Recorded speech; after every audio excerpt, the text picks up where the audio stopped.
If a man will be used of God and remain relevant with God, one area of battle he must is the area of purity. And people don't graduate from it.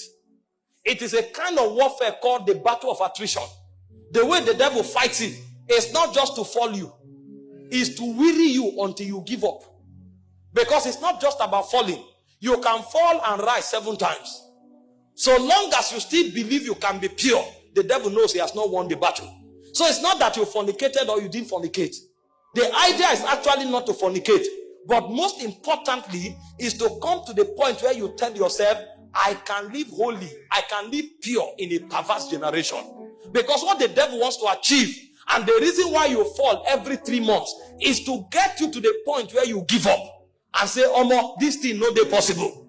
And then you even start suspecting that there is nobody who is truly pure, that everybody is just acting. The devil brings you to that defeatist mentality where you think and assume that it's impossible to live pure. And because of that, you now create a new doctrine. God accepts you as you are. God will accept you as you are, but God will not work with you as you are. You'll see new doctrines that righteousness is a nature, it's not an act.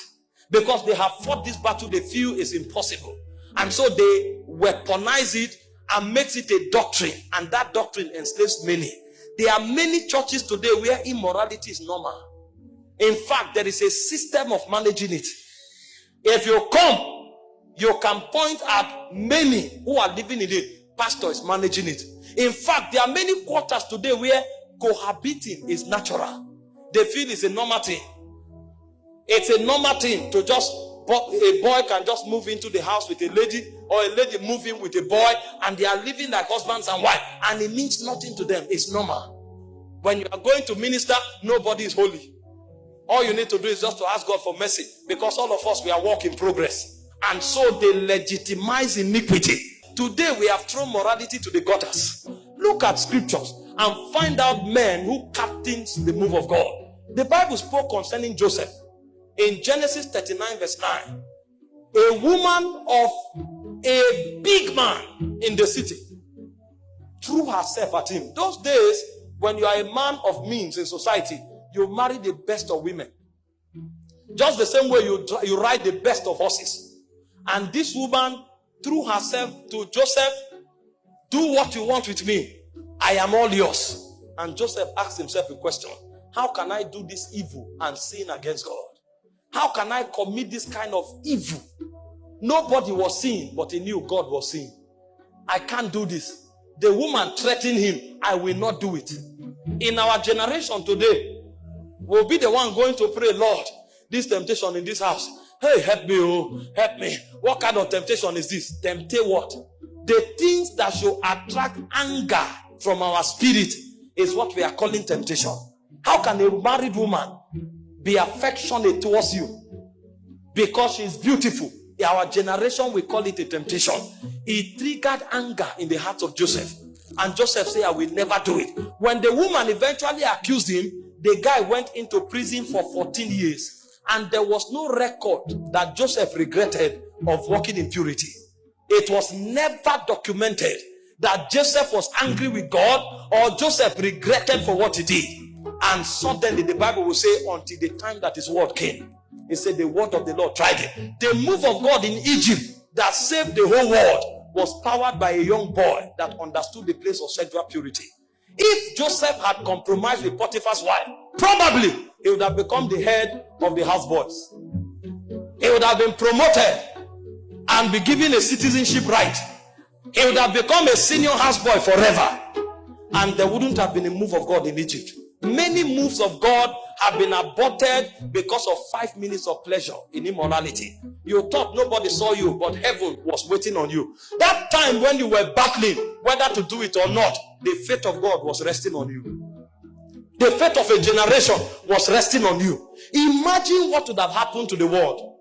The whole world would have died of hunger because that move of God was resting on one man. One man. There were not two. Only Joseph knew what to do. Only Joseph. So beyond having authority over senators, beyond having lordship over the house of Pharaoh, he was the lifeline of the move of God for that dispensation. If Moses had fornicated with Potiphar's wife, even his father would have died of hunger. The plan of God for a generation, except God intervened, the world would have been wiped off. People came from all over the world to look for food in Egypt. When Moses was battling to be sexually pure, that's what God was looking at. So heaven was praying for Joseph, because they knew if he fell, the world would have died. Men would have gone into hunger and the earth would have been wiped off. Do you know what is at stake? That 5 minutes that you compromised. Do you know what is at stake? Why do you think demons every demon will leave here to make sure you fornicate for just 5 minutes? Because they are seeing what you are not seeing. When Joseph was rejecting Potiphar's wife, the devil was seeing the savior of the world. But even Joseph did not see it. May God not disqualify you. Imagine if Joseph fornicated and God said, because you have done this, I will raise another deliverer. What would have been the value of Joseph's life? He would have been a slave forever. But when Joseph made that decision, he saved the world. Daniel chapter 1 verse 8, we saw another testimony of a man who carried the move of God in a corrupt nation like Babylon. They brought things that appetized. And the Bible said Daniel and his friends proposed in their hearts that they will not defile themselves with the portion of the king's meat, because these things are offered to idols. If it's what you need in order to grow fat, allow us to be lean. And by the grace of God, we will not grow lean, but we will not defile ourselves. God was looking at the faith of Israel. God was looking at the salvation of Israel from Babylon. It was never about food. This is the error of Adam.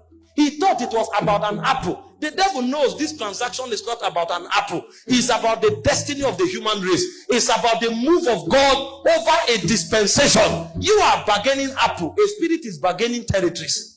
You are bargaining apple. A spirit is bargaining the destiny of millions. Who told you it's an apple? You think the devil will come to you to strike a bargain with you about an apple? Do you know how busy the devil is? The Bible said the devil is running to and fro the earth. A being that busy, you think he will come away from his busy schedule and is arguing with you for 1 month just to sleep with that lady because of the pleasure? There's something he's seeing that you are not seeing. He has checked in the heaven and he has discovered that you are one of God's 7 soldiers for the next move of God. And if he brings you down, the move of God is at stake. You are thinking it's about pleasure. The devil is seeing the move of God that you are not seeing.